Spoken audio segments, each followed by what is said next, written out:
Começando mais um Sindicast, a conexão que abre as portas para o corretor de imóveis. E hoje nós estamos aqui com duas feras do financiamento imobiliário. Afinal de contas, não dá para falar sobre crédito imobiliário, financiamento sem aquele cafezinho gostoso que aquece a alma e alegra o coração. Para isso, eu convidei o nosso famoso Toninho. Toninho, é uma satisfação ter você aqui conosco. O Toninho, para quem não conhece, eu vou deixar ele se apresentar. Boa noite, Kênia. Boa noite, Josimar. Eu agradeço o convite. Eu acho que é muito válido a gente falar um pouco sobre financiamento imobiliário para todos os corretores, porque isso é a chave, é primordial para que eles realizem sonhos, né? Que é a venda da casa para os seus clientes. Então, agradeço mais uma vez a oportunidade. Conte comigo sempre. Né? Olha só, o Toninho, ele foi muito humilde, para não falar sucinto. Bom, a noite de hoje nós vamos falar sobre financiamento imobiliário, mas olha só, para quem gosta desse assunto, Toninho, vou falar, hein, que ele é o fera no Bradesco e nos bancos privados. Toninho, é isso que corre no mercado imobiliário. O pessoal tá certo? Não, isso é bondade sua, bondade do pessoal. Então a gente já está há algum tempo no mercado. Eu estou há 10 anos mexendo já com financiamento. Comecei como corretor, mas fiquei pouco tempo. Então, assim, eu vi um lixo e um vazio muito grande na questão de financiamento de bancos privados. Então, há 10 anos eu comecei primeiro com o Bradesco, aí hoje eu faço Santander, Itaú e Banco Inter. Então, os 4 bancos privados a gente atende, a gente trabalha e tenta aprovar o crédito do cliente. Toninho é referência aí no mercado de crédito, bancos privados, o pessoal fala, banco privado fala Bradesco, lembra de quem? Toninho Novaes. Mas vamos lá. Falando sobre banco privado, nós também temos o queridinho, né, do mercado imobiliário, que é o financiamento da Caixa Econômica. Toninho, esse pessoal dá uma dor de cabeça pra gente, não dá, Toninho? Dá mesmo. Bom, nós trouxemos aqui o Josimar, que ele é correspondente da Caixa Econômica, outra referência também no mercado de crédito. Minha Casa e Minha Vida. Não é, Josimar? Financiamento de imóveis em construção. Bom, eu só não vou falar o Procotista, porque aí o Procotista eu vou deixar para a terceira parte. Josimar, se apresenta para nós. Boa noite, Kênia. Boa noite, Toninho. Prazer estar aqui. Muito obrigado pelo convite. Hoje eu vim aqui aprender com vocês, porque o Toninho tem 10 anos, eu tenho 5, então eu tô aprendendo. A Kênia, não perguntei, mas eu acho que ela deve ter lá pelos 10 ou mais também, né, Kênia? Eu tô aqui aprendendo com vocês, tô aqui aprendendo. Mas é uma satisfação, assim. E a gente é um elo muito importante, né? Porque hoje 70% dos imóveis são financiados. Então, o corretor precisa do suporte, né, do correspondente bancário para poder realizar suas operações. Então, não tem como falar de compra de imóvel sem correspondente bancário. Hoje é 70% do mercado. E o que eu acho mais interessante Toninho também é corretor de imóveis, né? Josimar também, nossos sindicalizados. E a gente sente, né, a dor do corretor. Então, eu acho que isso é que agrega mais. Nós, né, eu falo isso, eu sou correspondente imobiliário do Banco do Brasil e nós optamos a não vender. Mas a gente acaba participando ali de toda a negociação e a gente sente as dores, né, do corretor de imóveis, a gente sabe qual que é a necessidade do construtor para ser rápido. Eu, particularmente, acredito que todo correspondente deveria ser corretor de imóveis, porque querendo ou não, participa ali indiretamente da negociação, né? Mas, bom, isso é um outro assunto para uma outra, né? Outro pôr do sol, né? Tem uma novidade, não sei se vocês acompanham, né? Que o Cresce e o Confesse estão colocando nas habilitações do corretor de imóveis operar crédito. Então, isso abre uma janela para o corretor de imóveis. Claro que se o mercado é aberto para todos, né? A nossa atuação não vai desaparecer porque nós somos especialistas nisso. Mas o corretor de imóveis também vai ter mais uma habilitação. Então, assim, quanto mais ele entender de crédito imobiliário, mais ele vai desenvolver sua operação com agilidade, né? Hoje, ele depende muito do correspondente bancário, mas cada vez mais a gente vê que o mercado vai dando mais autonomia também. Então, é muito importante o corretor de imóveis saber de crédito, não só mandar a operação para o correspondente bancário e não estar por dentro do que está acontecendo. Então, é muito importante. Porque a questão da venda, o corretor, quando ele demonstra conhecimento, né, ele demonstra autoridade, o cliente fica mais seguro. E é o corretor que vai definir ali o fechamento, não é o correspondente só vai fazer o arremate, né? Mas, bom, pessoal, já falei dessas duas feras, Caixa Econômica aqui com o Josimar, bancos privados e Bradesco com o Toninho, bom, e eu, Kênia Carla, correspondente imobiliário do Banco do Brasil. Bom, o Banco do Brasil tem um queridinho que é o Procotista, né? Para imóveis até 2.250.000 imóveis novos. Usados, mudamos as regras e financia até 80%. Pessoal, por que eu pedi para nossa presidente Luciana de Almeida um podcast sobre financiamento imobiliário? Justamente porque financiamento é uma ferramenta de trabalho do corretor de imóveis e ele precisa saber, cada cliente tem um perfil, uma personalidade, então foi por isso que eu trouxe aqui essas duas feras. Falando em perfil, Josimar, me fala sobre Minha Casa Minha Vida, quais são as alterações que estão vindo por aí? As alterações já foram aprovadas, né, pelo Conselho da FGTS. Se não sai hoje, sai por esses dias no Diário Oficial. E aí, nas próximas 2 semanas, é a questão dos bancos operacionalizarem isso internamente, né? Mas acredito que daqui 15 dias já comece a rodar as novas regras, que são os imóveis no Minha Casa Minha Vida. O limite era 500.000, agora foi para 600.000, imóveis novos e usados. E a renda, que era 12, foi para 13.000. Então, já há um estudo, né, de que 21% das operações do Minha Casa Minha Vida podem aumentar só com o aumento dessa faixa. Olha só que novidade, hein? Que coisa boa, corretor de imóveis. Então, fique atento para você não perder a oportunidade. Falando de Minha Casa e Minha Vida, que é utilizado, né, o fundo do FGTS, muita gente tem dúvidas, né? Será que se eu for para um banco privado, eu posso utilizar o FGTS como entrada para amortizar? Toninho, diz aí, posso utilizar o FGTS? Pode sim. Tem muita gente que faz a pergunta, mas muitos corretores nos procuram também, perguntando se a FGTS vinculada à Caixa, acha que só pode usar na Caixa Econômica Federal. Mas não, no banco privado, seguindo as regras que o FGTS segue, que é não ter imóvel na cidade, enfim, não ter financiamento em outro estado, a pessoa pode sim usar o FGTS nos bancos privados, Bradesco, Santander, Itaú, então segue a mesma regra da Caixa. Tranquilo, sem burocracia, é uma operação leve, sem grandes emoções, vamos dizer assim, né? Porque as pessoas acham que quando vai usar a FGTS é muito burocrático, não é? Não é. Na verdade, assim, vai seguir o mesmo trâmite do financiamento sem FGTS, o que vai vincular só é a questão da FGTS, que às vezes abate a entrada do cliente, faz ele financiamentos. O gargalo a gente sente que a maioria dos clientes é a entrada. Então tem muita gente que às vezes tendo o FGTS, ele pode abater na entrada, às vezes que é os 20%, a maioria dos bancos, né? Então, o FGTS supre isso aí, é uma operação tranquila. E quem quiser utilizar o FGTS para fazer a amortização, também pode? Também pode, da mesma forma, então não é impeditivo. O banco privado também você pode utilizar tranquilamente.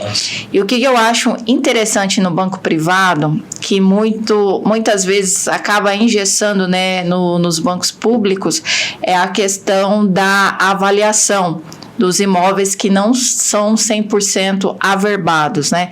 Toninho, fala um pouquinho pra gente, porque é um gargalo, né? Muitos corretores têm essa dúvida. Bom, com certeza. Acho que, vamos colocar em 60%, 70% dos imóveis, pode falar de Campo Grande, se ele for usado, muita gente mexeu no imóvel e não averbou. Então não averbou a parte construída. Então, tem alguns bancos, vou citar o Itaú e o Bradesco, que pode ter uma área até 150% a mais não averbada. Então, assim, dependendo do imóvel, o imóvel tem 100 metros na planta tradicional dele, na planta na matrícula. A pessoa aumentou, hoje tem 250 metros, então daria financiamento normal. O Santander é mais restrito, até 30%, 35% a mais não averbado. E o Inter, dependendo da garantia, a averbação dele, eles não falam em metragem, então eles olham muito o imóvel em si, para ver se eles aceitam aquele imóvel como garantia ou não. Então, nos bancos privados tem realmente essa facilidade na questão, principalmente dos usados, de ter, às vezes, um aumento de área que não está toda averbada na matrícula, então daria o financiamento sim. É uma opção, né? Sim. Josimar, a gente vê bastante informações referente à questão de avaliações, né? Hoje da Caixa Econômica, a questão tanto da questão das averbações, exigências que a Caixa pede, né? Questão de metragem, o que você tem para trazer de informação para a gente? Kênia, a Caixa como um banco público, ela preza muito por seguir as regras dos entes, né? Dos entes, principalmente quando a gente fala de uso do solo, a prefeitura. Então, a Caixa, ela verifica se o imóvel está atendendo à legislação do município. Esse é o princípio. Então, às vezes, o corretor pensa que a Caixa é muito restrita, né? Mas, na verdade, por ser um banco público, ela precisa que os normativos do banco sigam a legislação municipal.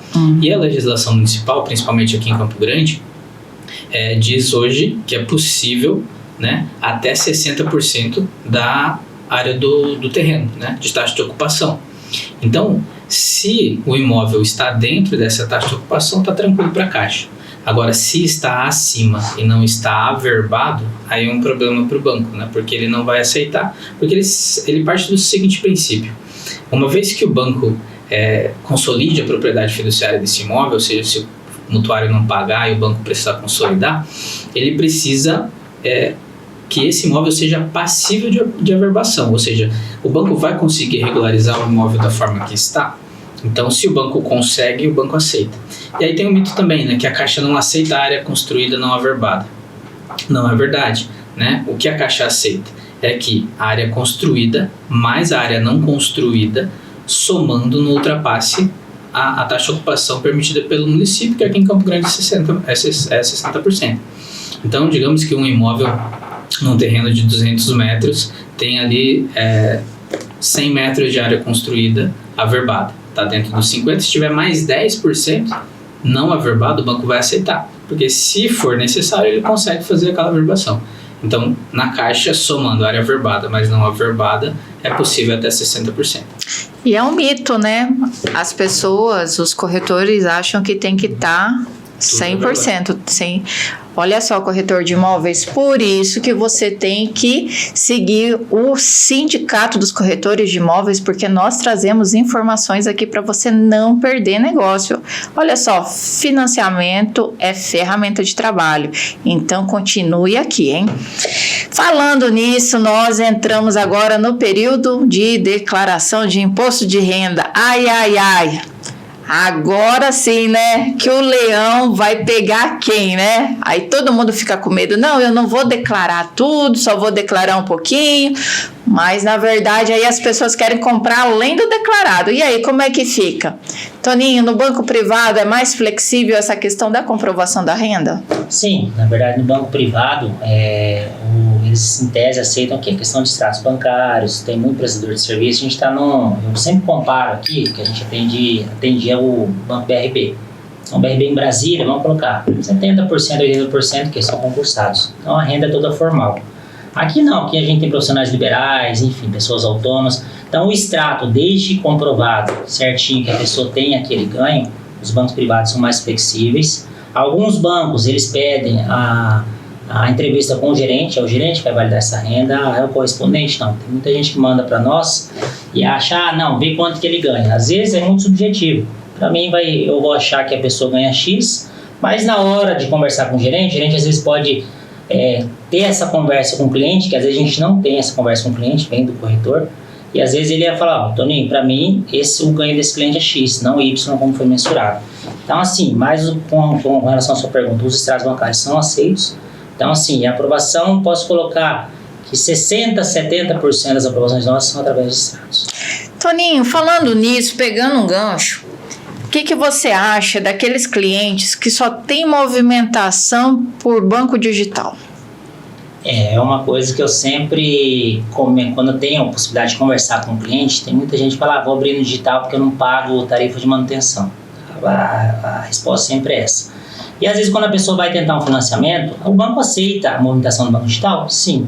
Só que às vezes, muitas vezes a pessoa não aprova diretamente, e o banco pede o quê? Um tempo para ele poder movimentar naquele banco que ele escolher, o banco que a gente fala, os bancos físicos, né? E aí a orientação que a gente dá para o cliente ou através do corretor é que ele deixe aquele banco digital de lado e assim crie vínculo, crie lastro com o banco onde ele quer o financiamento. Porque eu sempre falo que financiamento é uma via de mão dupla. Não adianta você pegar e falar assim, banco, me empresta dinheiro, eu quero comprar uma casa. E vocês vão levar, se for um salário para lá, às vezes vão fazer um produto, fazer uma chave Pix que não seja aleatória. Então tudo isso... Relacionamento, né? Justamente, é uma via de mão dupla, né, Ken? Então acho que o cliente tem que ter essa ciência que o banco, lógico, ele tendo uma saúde financeira boa, o banco tende a liberar o financiamento, mas desde que ele também ceda, não deixando, se ele quiser deixar os bancos digitais, seria o ideal, mas assim, uma contrapartida é o tal toma lá da cá, né? A gente sempre fala. Então é uma via de mão dupla financiamento, infelizmente. Eu sou super a favor disso, sabe? Bom, eu quero fazer negócio com uma pessoa, só quero venha a nós, né? Então, precisa mudar um pouco a cultura de quem toma crédito, né? Hoje a gente vê muito o banco digital, ele só quer fazer a carteira.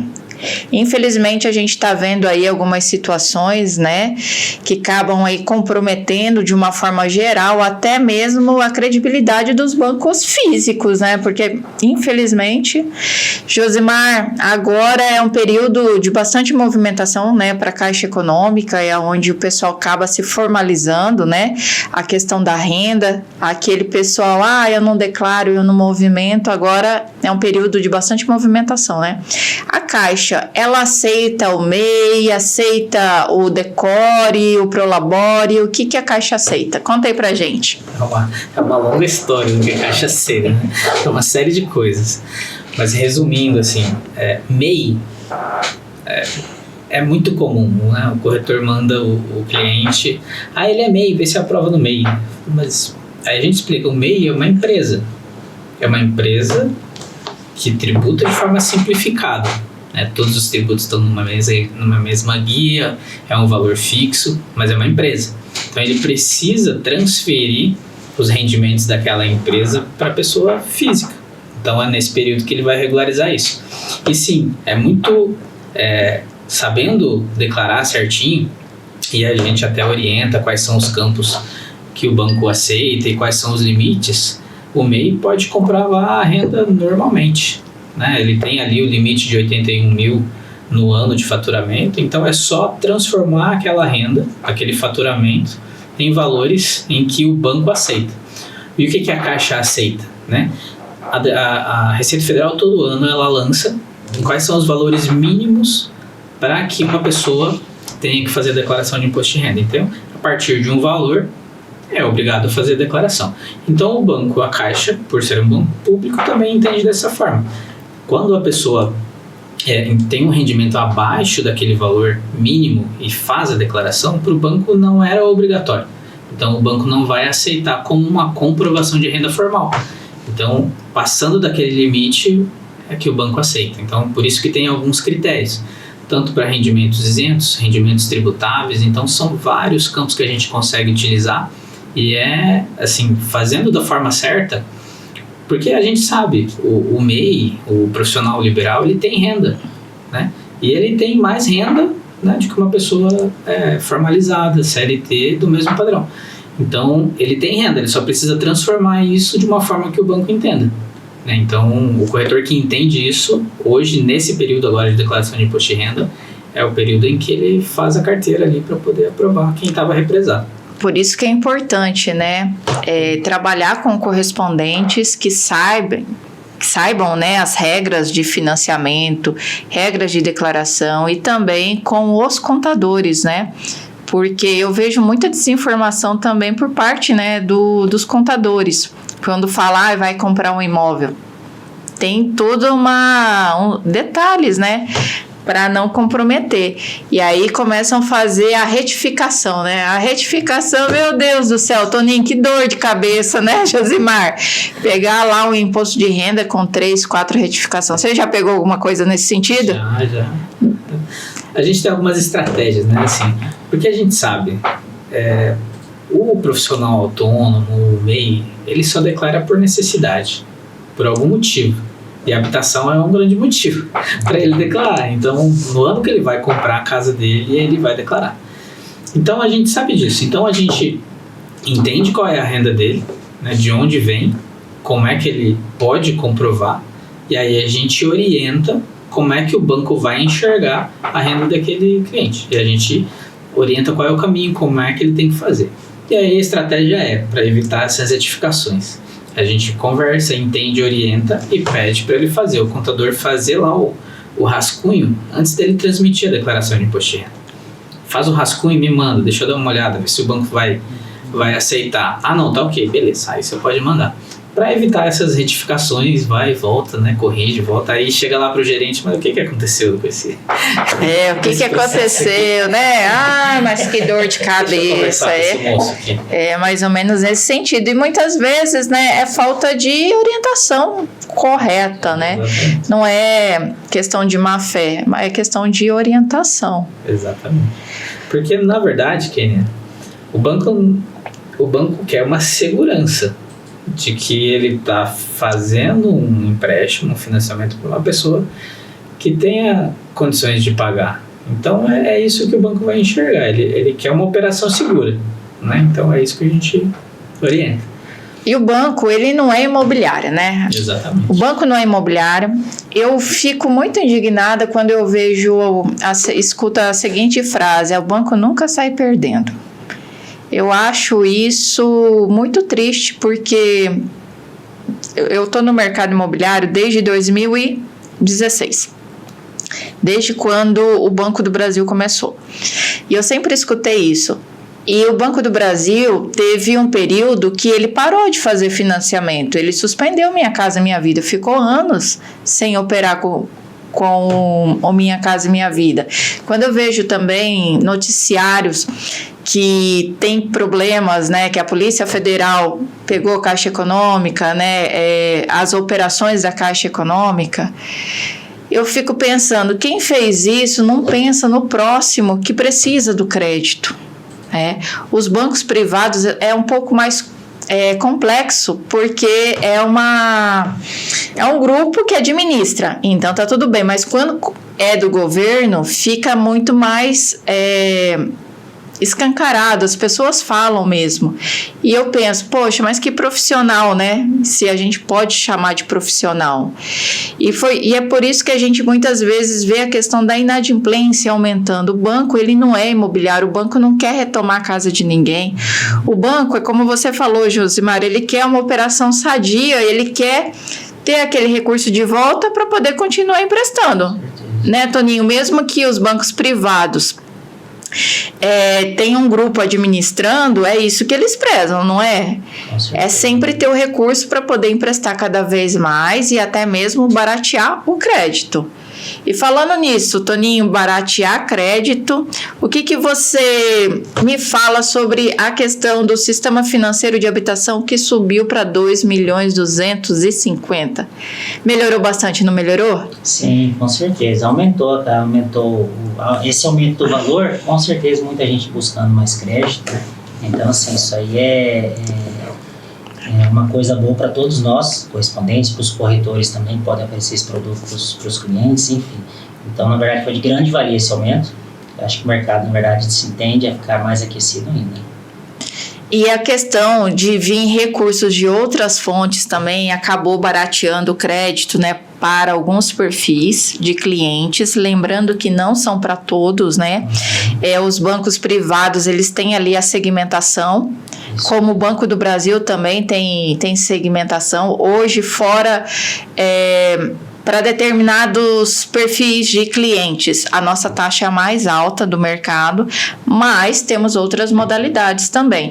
E a Caixa Econômica também tem esses perfis, não tem, Josimar? Tem também. A Caixa, até porque a Caixa detém hoje cerca de 70% do mercado imobiliário hoje é da Caixa, né?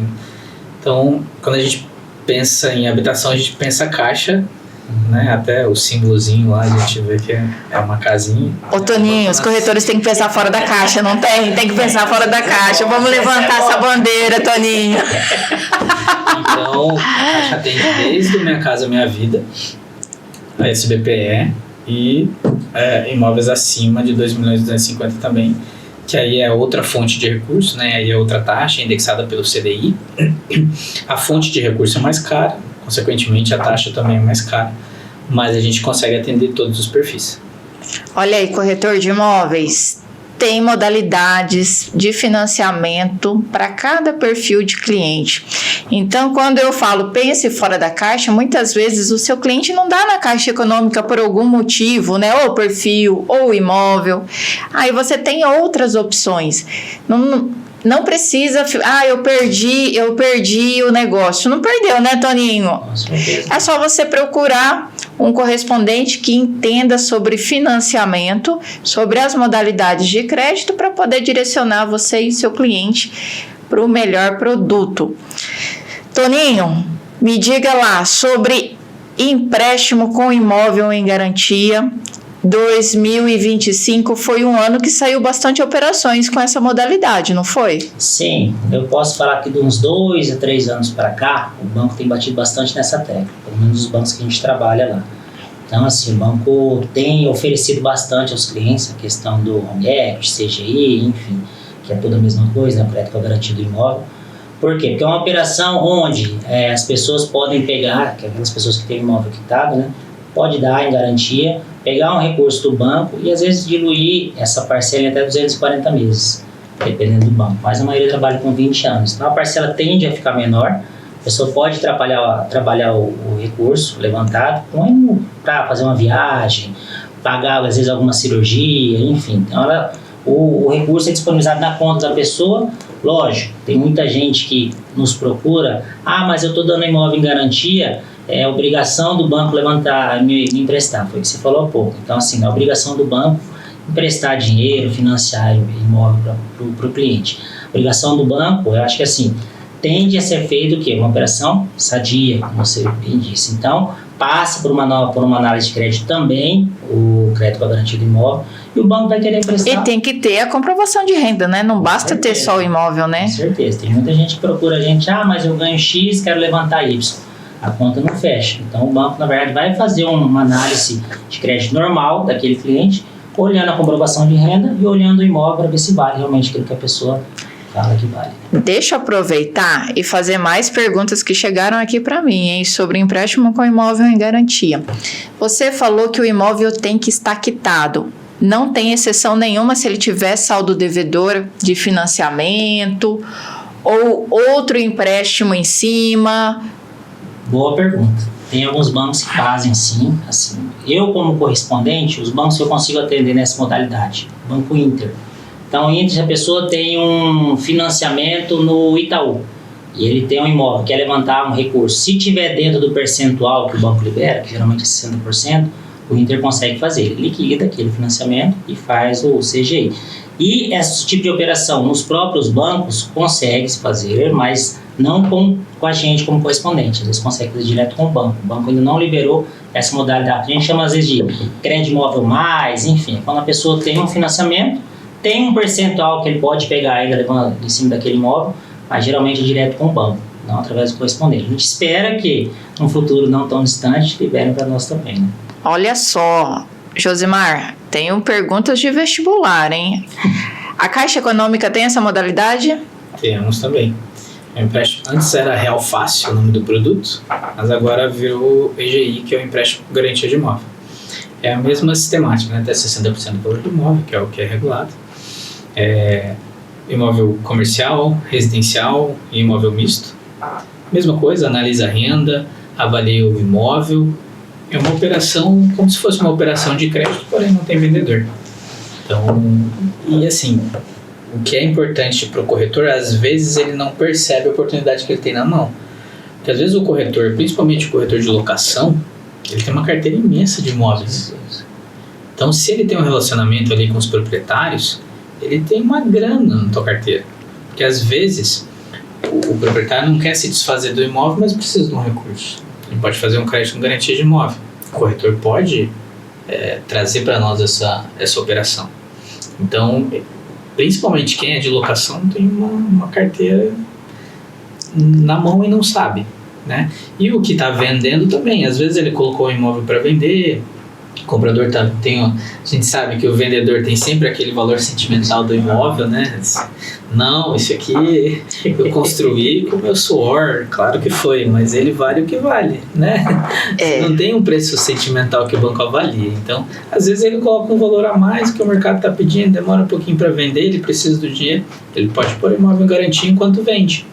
Coloca em garantia, se ele vender o financiamento... Mas essa modalidade, ela não vai impactar na venda. Não vai impactar. Ele pode vender tranquilamente, tanto nos bancos privados como na Caixa Econômica. Ele vai ganhar 2 vezes, na operação de crédito e na venda depois. E quanto no Banco do Brasil também, tá? Tem essa opção.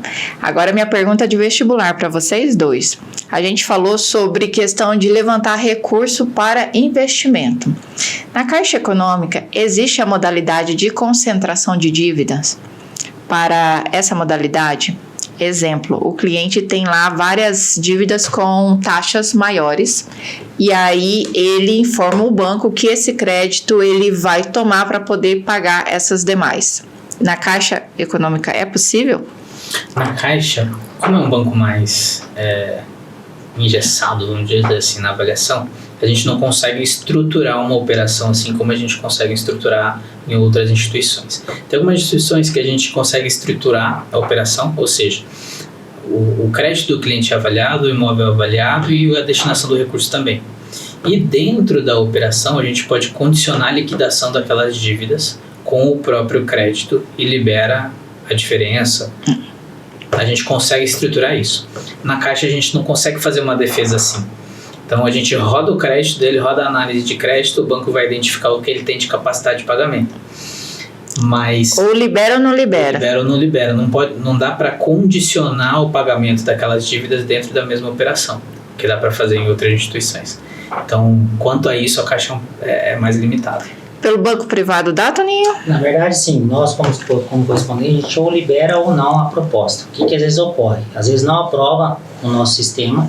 Em alguns bancos a gente consegue, através do gerente, colocando ele assim, para organizar a situação. Por qual motivo que não aprovou o crédito? Desaprovou porque a pessoa tem outras dívidas na própria instituição. Tá? E o banco, às vezes, assim, através do estado superior, ele coloca isso e a gente consegue fazer essa validação. Ele está pegando esse valor para liquidar aqueles ali. Aí a gente consegue fazer estruturar isso aí. Não são todos os bancos, mas alguns, o Bradesco, por exemplo, é um deles, a gente consegue. Que dá para fazer a concentração de dívida. Trazendo informação, o Banco do Brasil também é possível fazer a questão da concentração de dívidas. O imóvel, ele pode estar financiado pelo próprio Banco do Brasil, se for por outros não pode, e a concentração de dívida também é possível, né? Então é uma operação que acaba dando fôlego, né? Para quem tá ali com dívidas com taxas de juros maiores ou quer fazer algum investimento, alavancagem, né? Então, o interessante é que quando esses clientes ou corretores chegam até nós, eles acabam chegando com uma situação, né, Toninho? E saindo com outras, né? Com outras possibilidades, outros cenários, né, Josimar? Eu fico, assim, muito feliz quando eu atendo um cliente, ele chega lá para mim e fala assim, Kênia, eu quero fazer pela SAC em 360, porque me falaram que a SAC é o melhor sistema de amortização. E aí, ali eu já começo a desenhar outros cenários. Falo, olha, eu vou fazer o que o senhor me pediu. Mas o que o senhor acha disso? disso? E disso aqui? Assim também é com vocês, não é?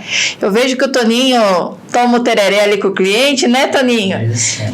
Porque quando a gente escuta o cliente, a gente acaba entendendo a necessidade, né? Eu sempre falo que o financiamento não é só o imóvel, não é só o valor, é você entender.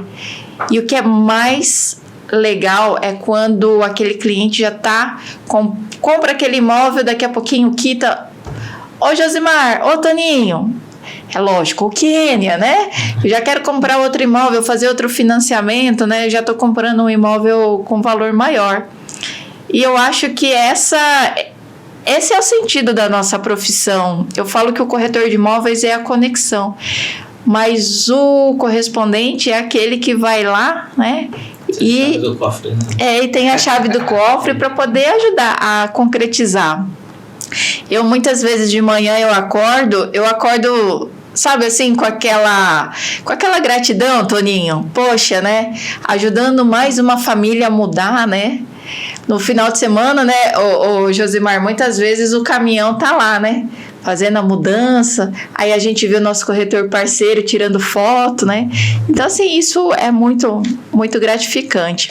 E ainda mais, né, porque assim, um dado sobre aquisição de imóveis. O brasileiro compra 1,17 imóveis na vida. Ou seja, a maioria compra o imóvel somente uma vez, né? E o correspondente, o corretor participa disso, né? Então, assim, você mudou a vida de uma família, de uma geração. A próxima geração vai comprar um outro imóvel, mas daquela geração você conseguiu mudar, entendeu? Você está fazendo parte da história, né? Trazendo essa informação, Josimar, você acredita que esse número está aumentando de pessoas que é 1,7? 1,17. 1,17, né? Hoje, o que eu percebo é que as pessoas estão comprando mais, estão comprando, vendendo, né? Muito mais do que antigamente. Antigamente era um só e era para a vida toda. E hoje a gente já vê, né, Toninho, o pessoal, a rotatividade de compra e venda.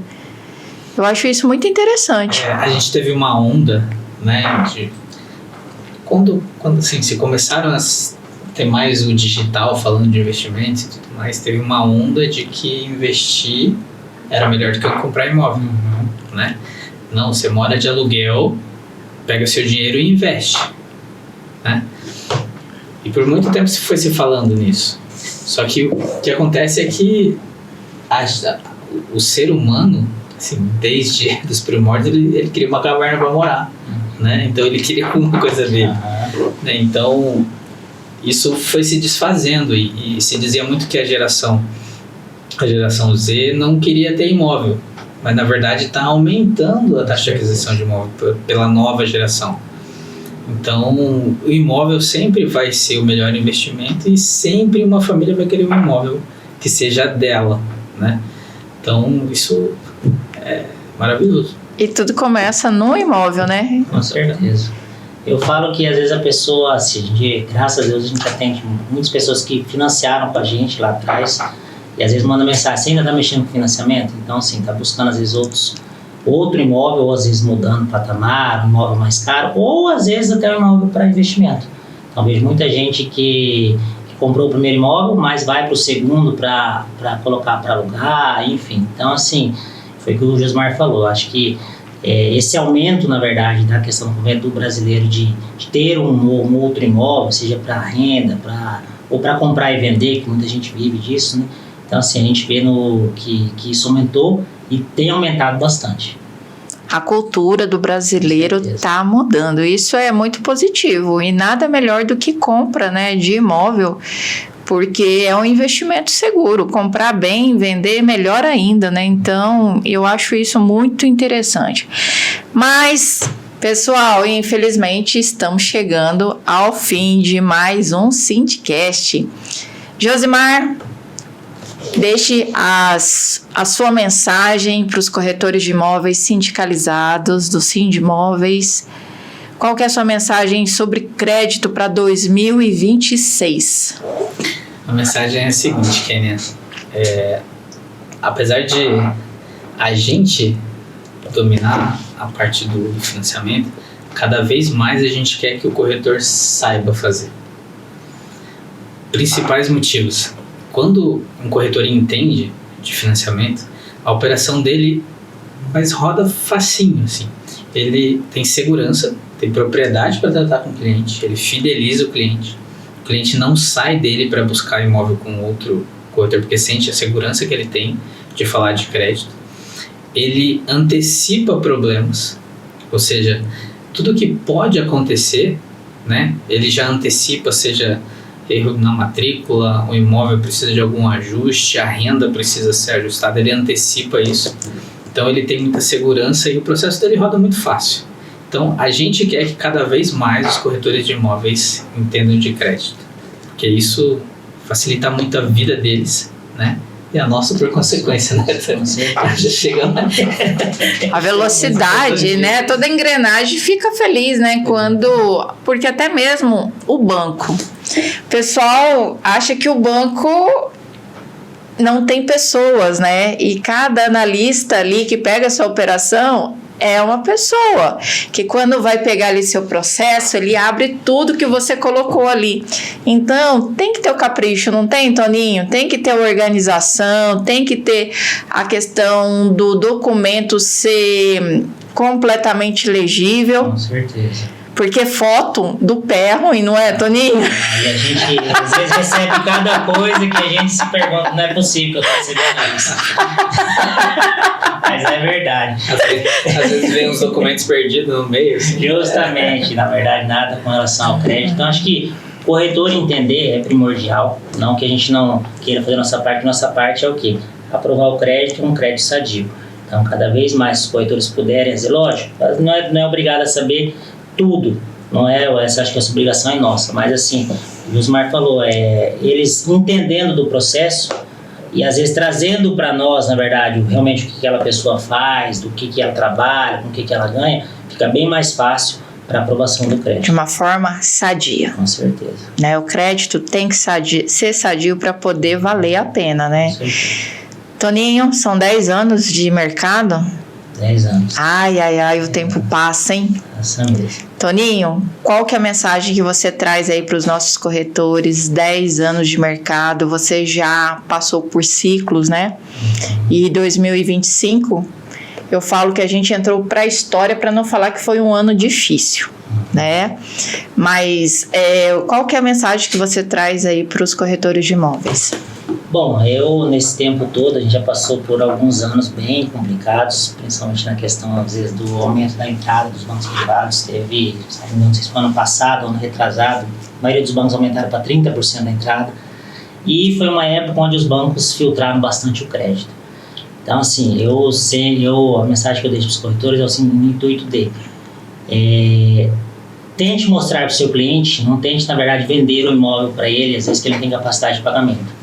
Então, acho que a pergunta que eu sempre faço para os corretores você chegou a falar com o seu cliente o que ele pensa em pagar de parcela? Porque acho que isso aí é primordial. Então, a ideia do banco ficar tomando imóvel. Então, entender a realidade daquele cliente, o que ele consegue pagar, e às vezes no tentar nos passar, para a gente tentar fazer uma operação bem estruturada e que caiba no bolso daquele cliente, para, consequentemente, ter uma operação sadia. A gente espera, assim, esse ano, eu tenho sentido que o mercado está bem aquecido, a gente espera que continue assim até o fim do ano. Alguns bancos já baixaram as taxas de juros do ano passado para cá, então a perspectiva que às vezes a gente não sabe, né, mas se os juros caírem um pouco mais o que a gente sempre fala, acho que não tem momento para você comprar imóvel, porque a gente sabe que quanto mais baixa a taxa de juros, maior o valor do imóvel. Então, a gente tem um mecanismo que chama portabilidade. Então, o momento de comprar imóvel é agora, independente das juros, e depois se negocia com o banco através da portabilidade. Essa é a mensagem que eu deixo. Olha só, pessoal, desculpas não existe aqui neste podcast, né? Comprou com a taxa Selic alta, daqui a pouquinho vai lá, faz portabilidade. O cliente tá... Gente, é só vocês procurarem aqui, ó, nós temos 2 feras, vou fazer a propaganda deles, tá?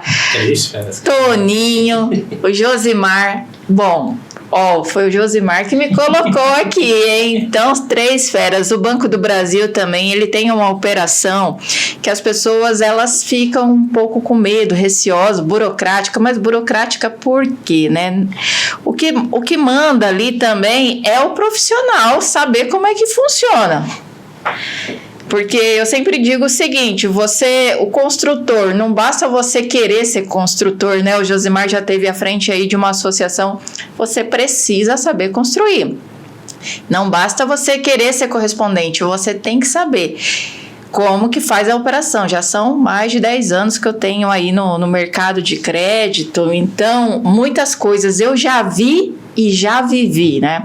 Hoje uma operação nossa, ela é rápida, e justamente de uma forma leve. Porque quando o cliente já chega até a mim, eu já faço um filtro ali, se dá ou se não dá, manda o olerite, né? A questão da atualização de cadastro, isso é fundamental. Muita gente quer que aprova jamais, pré-aprova, o crédito, né? Ali só com o CPF do cliente, não tem como, né? Então, assim, é ter uma operação estruturada, você saber como é que funciona. E 2025, voltando, né? Foi um ano que não foi um ano fácil, foi um ano que nós entramos para a história. 2016 foi muito semelhante a 2025. Eu me recordo que 2016, meu Deus, Toninho, teve uma hora que eu falei, não vai dar. Não vai dar. Só que aí veio 2020, que já deu uma melhorada. E aí quando chegou 2024, que as taxas foram aumentando, né? E aí agora? Então, o corretor que nos assiste precisa saber que o mercado imobiliário, ele é cíclico. E não é porque a taxa Selic ela tá alta que o mercado parou. Não é. O mercado mudou. Como o Toninho falou, daqui a pouquinho, quando cair a taxa Selic, você vem com a portabilidade. E o seu cliente, com certeza, não vai perder na valorização, não é isso, Toninho? Então, corretor de imóveis, nós vamos ficando por aqui. E a minha mensagem para você não é a taxa Selic que define o seu sucesso, e sim a sua estratégia. Meninos, muito obrigado pela noite de hoje. E até breve, né? Com muitos contratos assinados. Pessoal, até a próxima.